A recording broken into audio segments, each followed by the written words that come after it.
Eu entendo a discussão que se faz hoje, por exemplo, aqui a gente está discutindo temas importantes através dessa videoconferência, utilizando aqui os recursos que nós temos, mas isso não é uma realidade para todos. Então, a importância da gente também pensar esse discurso, que muitas vezes aparece como natural, como tantas outras coisas que a gente tem no dia a dia, né? Vai do preconceito até a adoção desses adjetivos, como sendo importante para a gente ter um esclarecimento das reais condições que a gente tem a superar.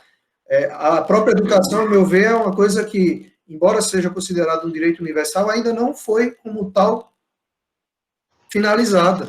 A educação, ela não é ainda um direito universal do ponto de vista do seu uso concreto, do acesso concreto à educação.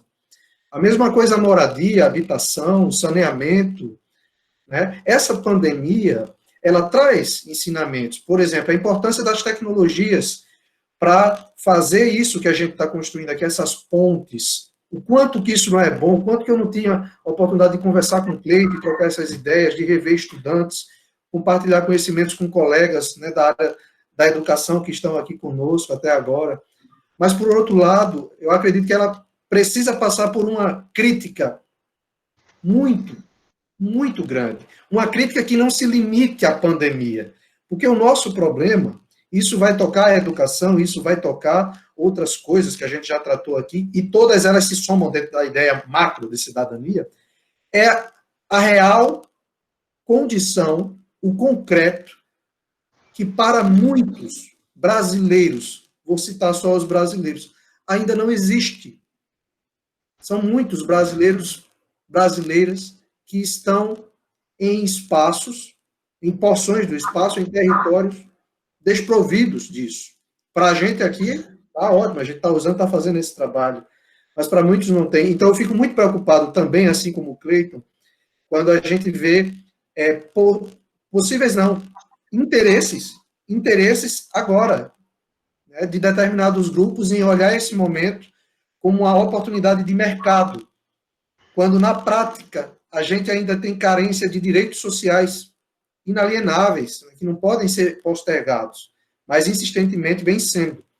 Tomara que a experiência da escassez que a gente está passando hoje, alguns em níveis incríveis, né, ela traga esclarecimentos, e que esses esclarecimentos venham também como forma da gente pensar essa cidadania, que, ao meu ver, ainda não existe para todos no nosso país. Fala aí, Antônio. Pode ser sobre a questão da formação do cidadão também, na instituição escola, né? Pode ser até naquela que você trouxe de Foucault. A escola, enquanto forma, que tipo a natureza do cidadão formado, né? Antônio, eu queria, quando se trata da questão digital, eu acho que a gente tem uma outra dimensão que se torna um grande desafio, no caso da escola, porque a questão do cyberespaço, da internet e da tecnologia, ela trouxe uma espécie de deslocamento no que a gente compreende sobre conhecimento, e isso mexe muito com a escola. Então, até o final dos anos 90, a gente vai ter a escola como aquela que é detentora de um conhecimento considerado verdadeiro, que vai fazer parte da formação do sujeito. O que é que acontece com o papel da escola na formação do sujeito quando vários outros instrumentos e estímulos participam da informação que chega a esse sujeito, da maneira como ele vai enxergar o mundo? E eu acho que aí é que está um dos grandes desafios nossos. Por quê? Porque quando as redes sociais, principalmente, elas começaram a surgir, principalmente se você lembrar o Twitter lá em 2004, como uma tecnologia para combater os encontros do Partido Republicano nos Estados Unidos, e depois de 2006 vira o Twitter mesmo, e assim o Facebook, o antigo Orkut, o Instagram, o Snapchat. A geração que nasceu dos anos 90 para cá é a geração que vai crescer no mundo acostumado a receber informação e opinar a partir da tecnologia das redes sociais. Então, tem até um sociólogo, que é o Manuel Castells, que numa obra ele diz o seguinte: a geração dos anos 90, que é a da televisão, era espectador. Certo? A geração dos anos 2000 das redes sociais, ela se acostumou a interagir e ela começa a criar a necessidade de interagir com tudo. A ponto da criança, quando é muito pequenininha, muito nova, que ela está de frente para a televisão, quem tem filho pequeno ou filha, coloca o dedo na televisão e tenta passar. Ó. Ela tem a necessidade de interação. No começo, isso gerou um grande otimismo, porque se vocês lembrarem, no começo as redes sociais mobilizaram manifestações de rua que levou a mudanças políticas no mundo, como, por exemplo, o Occupy Wall Street em 2008, algumas manifestações de rua na Europa 2009, 2010, a Primavera Árabe em 2011, em 2013, a gente não sabia o que ia nascer daquilo ali, mas aquelas manifestações no Brasil em junho e julho, certo? E na época eu lembro que alguns teóricos diziam a democracia renasceu, porque as pessoas voltaram a opinar politicamente além do voto. Só que isso se transformou num grande problema. A gente saiu de um grande otimismo de renascimento da democracia pela participação nas redes, pressionar o Estado pela internet, para um grande clima de pessimismo com a decadência da democracia e da política. Por que isso acontece? Em duas dimensões. Primeiro, as pessoas elas recebem informação em grande quantidade, se acostumaram a compartilhar a informação, não por se aprofundar dela, porque se ela é em grande quantidade, eu não consigo me aprofundar. Então, eu compartilho de maneira rápida, apenas para chamar a atenção dos meus seguidores, ou porque é algo que eu já achava que era. Não importa se é mentira, importa é que é o que eu acho. Isso terminou gerando uma grande proliferação de notícias falsas e ideias antipolíticas e antidemocráticas, que começou a levar alguns líderes ao poder. Só que isso tem um outro problema, Antônio, que é o econômico. Lá na primeira década dos anos 2000 ainda, os grandes industriais, eles compreenderam o poder das redes sociais para controlar a opinião das pessoas e levar elas a consumir. Então, é o nascimento do chamado capitalismo da vigilância. Então, algumas redes sociais, como o Facebook, entre outras, começaram a vender as informações do Big Data. O que é o Big Data? Todas aquelas informações que ficam no cyberespaço a partir de uma rede. Então, as pessoas, quando entram num aplicativo ou no Facebook, que digitam informações sobre ela, aquilo vira um banco de informações que não para de crescer, porque cada vez as pessoas atuam mais nas redes sociais, e as empresas começaram a vender para indústrias, empresas, que começaram a usar essas informações das pessoas nas redes sociais e produzir algoritmos. Ou seja, a partir dessas informações, levar as pessoas a ver determinados anúncios e comprar determinada coisa. Então, por exemplo, eu pesquiso sobre uma cidade. Quando eu abrir o site do G1, vai aparecer do lado uma propaganda de promoção de passagem aérea. Como é que isso aconteceu? Inicialmente, isso tinha função econômica, mas o que é que vai se perceber? Eu indico a quem está assistindo aqui um documentário chamado Privacidade Hackeada, tem até na Netflix. O que é que vai acontecer? Grupos econômicos aliados a grupos políticos de seu interesse vão começar a usar essa informação não para levar as pessoas a consumirem, mas para levar elas a apoiarem determinadas ideias políticas e elegerem determinados candidatos. O caso, talvez, que tornou isso mais famoso, mas não é o primeiro, foi a eleição do Donald Trump, quando a Cambridge Analytica, ela pegou informações de milhões de perfis no Facebook, produziu algoritmos que se chama de algoritmos inteligentes ou automáticos, que eles mesmos hackeiam as informações das pessoas e, a partir da informação, eles começam a bombardear as pessoas com postagens do interesse delas, para que elas compartilhem aquela informação.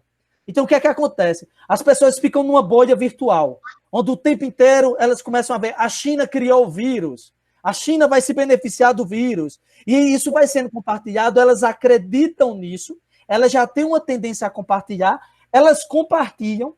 Quando chegar nas eleições do final do ano, os candidatos ligados a essas empresas vão começar a dizer, olha, para combater o comunismo chinês, para combater os educadores que estão aliciando os alunos em sala de aula, os comunistas. As pessoas que já estavam inseridas nessa bolha, o que é que elas vão fazer? Escolher esse candidato, achando que está exercendo o seu direito político, quando ele está sendo levado a escolher. Para vocês terem ideia, ó, se elegeu o Donald Trump nos Estados Unidos, se decidiu a saída do Reino Unido da União Europeia desse jeito, com manipulação por algoritmos, se elegeu o presidente do Brasil atual a partir de fake news e de algoritmos, já comprovado. Então, a gente tem uma série de mudanças políticas no mundo a partir dessa manipulação. A Marine Le Pen, neofascista francesa, filha do Jean-Marie Le Pen, fascista dos anos 70 na França, cresceu politicamente na França com fake news e com o uso de algoritmos. Então, a gente tem um grande desafio. Inclusão digital, mas será que a gente vai incluir os cidadãos para uma grande estrutura de manipulação a partir de notícias mentirosas e de inteligência artificial? Não será o esgarçamento total da atividade política pela falsa sensação de liberdade? Então, é esse questionamento que eu faço. A área de doutorado, a pesquisa de doutorado de Cleiton, né? Cleiton, inclusive, indica ser privacidade hackeada, o invasor americano, né, para a gente ir refletindo sobre. Beleza. Eu estava lendo o chat aqui, eu acho que eu não vi mais perguntas, não. Vocês leram alguma? E a gente já explorou, né? Eu acho que, João Paulo, era interessante encaminhar como é que as pessoas vão ter acesso a essa gravação, né? Porque algumas já estão me perguntando aqui, não sei se perguntam a vocês. Aí a gente estourou o espaço, né? Apesar de que eu sou a favor da filosofia, enquanto o povo estiver suportando, a gente vai falando, né? Mas as pessoas têm que comer e dormir, né? É verdade. Faz parte dos corpos. Faz parte, né? O bairro de Brasilândia, na Zona Norte de São Paulo, contabiliza o maior número de mortos pelo novo coronavírus na cidade. São 67, segundo o levantamento divulgado pela prefeitura. O número é quase 10 vezes maior do que a quantidade de óbitos no Morumbi, 7, bairro nobre da Zona Sul, que é o que mais tem casos registrados. Aí segue a pergunta, né? Tendo em vista, assim como dificuldade de levar a política pública para as periferias, quais medidas poderiam ser tomadas? Acho que no caso dela, que ela levanta a relação, eu acho que Ciro já tinha comentado, João Paulo, nessa relação entre o bairro nobre e o bairro pobre, nessa dificuldade e essa seletividade que a doença, essa seletividade da propagação da doença, dá para dizer assim. Posso fazer só um adendo aí na resposta, que evidentemente já foi trabalhada nas falas, né? Eu acho muito importante a gente conceber que em momentos difíceis como esse, é muito comum a mídia elaborar um discurso que atenda a esse anseio das pessoas. Qual é o grande anseio hoje, incentivado por todo esse volume de informações que chega para a gente? É acabar isso, né? Acabar a Covid, a gente poder sair, enfim, se ver livre desse problema, de mais esse problema. Mas a ciência, ela não tem respostas prontas e imediatas. Né? E vale lembrar que em alguns casos, né, como nesse especificamente, essa ânsia, ela perpassa por todo um trabalho de pesquisa, de levantamento de informações que precisa ser cauteloso e não dura um mês, não dura 2 meses, 3 meses, 4 meses, né? E aí isso recai numa palavrinha chamada vacina, que é o que as pessoas estão mais querendo nesse momento, e é o que está sendo pesquisado aí por vários colegas de outras áreas do conhecimento. O que eu acho interessante colocar aqui, considerando a discussão que nós fizemos, é que, além dessa vacina, a gente precisa de outras soluções para problemas que existem há muito mais tempo. E esse processo repassa por uma reflexão e uma atuação muito importante de professores, formadores de opinião e de todos os brasileiros, pessoas do mundo, de buscar defender seus direitos. Acho que isso foi um dos pontos também colocado aqui.